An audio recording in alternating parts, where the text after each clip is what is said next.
Okay guys, a little bit of an update on my makeshift shade tree vent I added to my gas tank in the back of the S10 Blazer. Now I'm going to refresh everybody's memory. Basically it's a brand new 93 20-gallon fuel tank, brand new matching factory sender that it was upgraded to the Walbro 255-liter pump and screen. Then we bought Earl's adapters, 16 millimeter and 14 millimeter O-ring to -6 adapters, so that we could run the AN fittings directly to the factory feed and return lines. -6 is what I ran for the feed and return.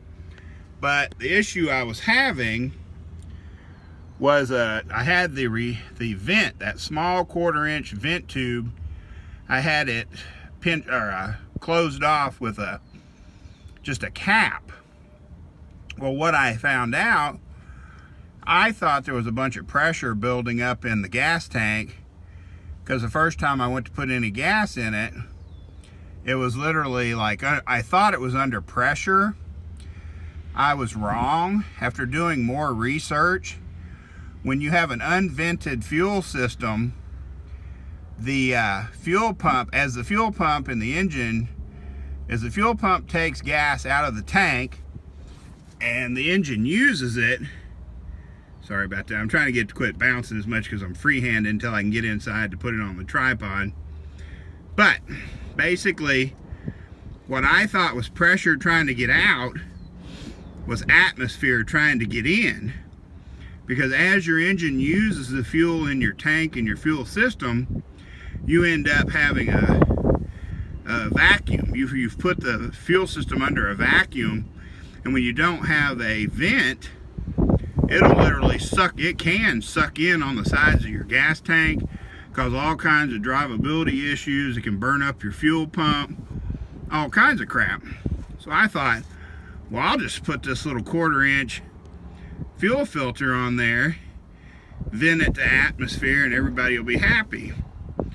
Well, problem with that idea, first time. Today I went and I got insurance and went and got it inspected, got new tags for the car. I thought, well, I'm going to fill this thing up. I've never filled it up with gas before.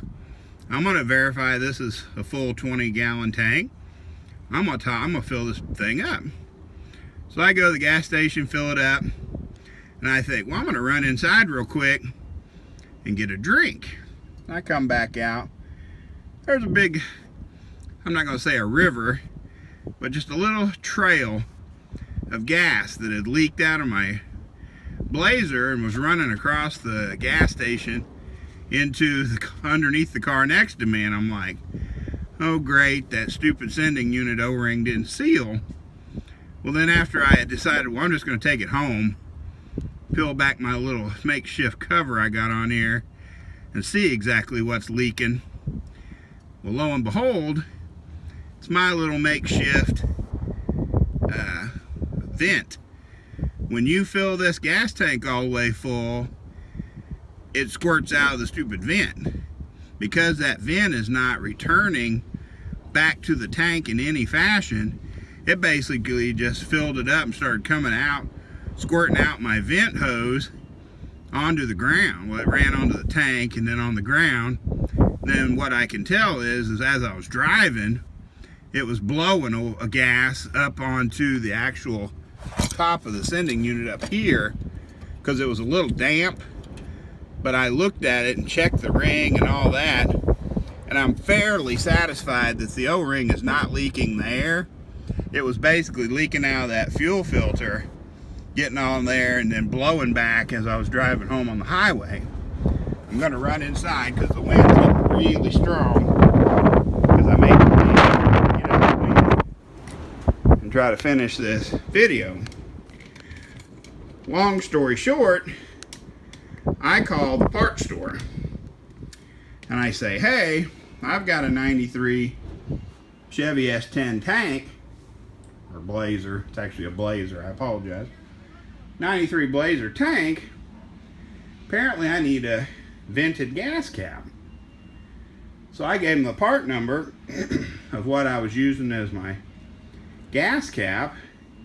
And they're like, well, according to our computers, the gas cap you're running is vented. And I said, well, that's weird, because it will not vent.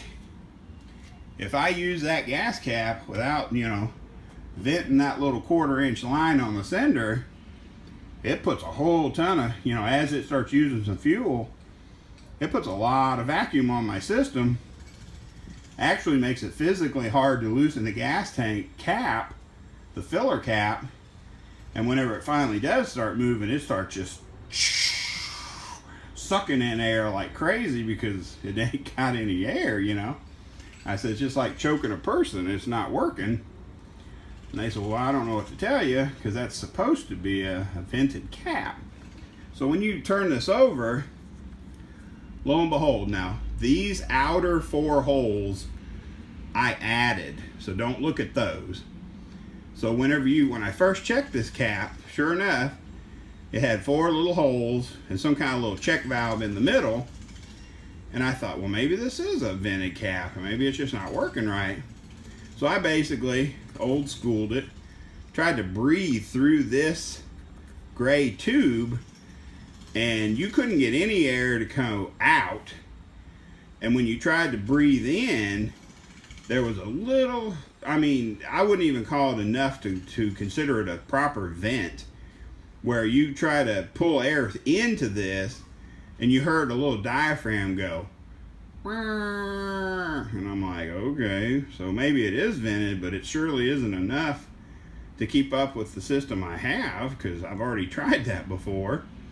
So following a video I watched, I think it was on YouTube. It was either on YouTube or Facebook. But basically what this guy had done was he only added 1 of them, but I added 4 holes, those little 1/8-inch holes on the outside of that middle. I added 4 of those holes to where you could put your mouth over this gray area and breathe in and out.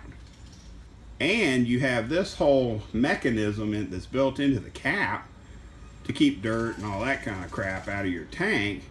So I'm not worried about sucking in a whole bunch of debris or contamination into this system. I want it to stop sucking down on my stupid gas tank and vent properly, but I want to be able to completely plug that 1/4-inch fitting that probably used to go to charcoal canister or something. I want to be able to properly just seal that thing off with a rubber plug and have everything vent through this cap, so that I can not leak gas all over the ground every time I want to fill my tank all the way full. Now granted, a lot of people will argue, oh, you don't want to fill your tank that full to where it's coming all the way up the filler neck anyway. Well, I wanted to find out if I had any leaks, and generally if you fill your car up, you fill it up until the thing shuts off. Well, the filler handle isn't going to hit the pressure relief or the shut off until the gas comes up the filler neck anyway, so it's got to be a common procedure for anybody who drives a car. So anyway, I just wanted to make a video real quick. Hopefully this wind isn't too awful bad inside the garage, to show that this was supposed to be a vented cap, but in the actual function of reality, it was not venting anywhere near enough to keep up with just a regular stock engine with an electric fuel pump. So I added those 4 holes. There's plenty of vent now, so I am going to reinstall my gas cap and plug off that 1/4-inch line and be done with it. And I'm going to leave my cover off so I can drive it around and kind of check everything and make sure that nothing else is leaking, because I don't want to be wasting gas, and you could get in trouble with the EPA and all that, but that's all just far-fetched. So anyway, I appreciate you guys watching these videos, and I wanted to follow up on that fuel system concern I had with this LS swap, because that system as it's designed has to be vented. If it's not vented, you're gonna have issues. So anyway, don't just put a filter on it like I did, because that little idea didn't work at all. Because once I filled the tank full, I had gas everywhere. So anyway, I appreciate you guys watching. Hopefully this was an informative video. You know, as they all say, please like, thumb up, and share, and all that good stuff. I appreciate you guys watching these videos. Thanks.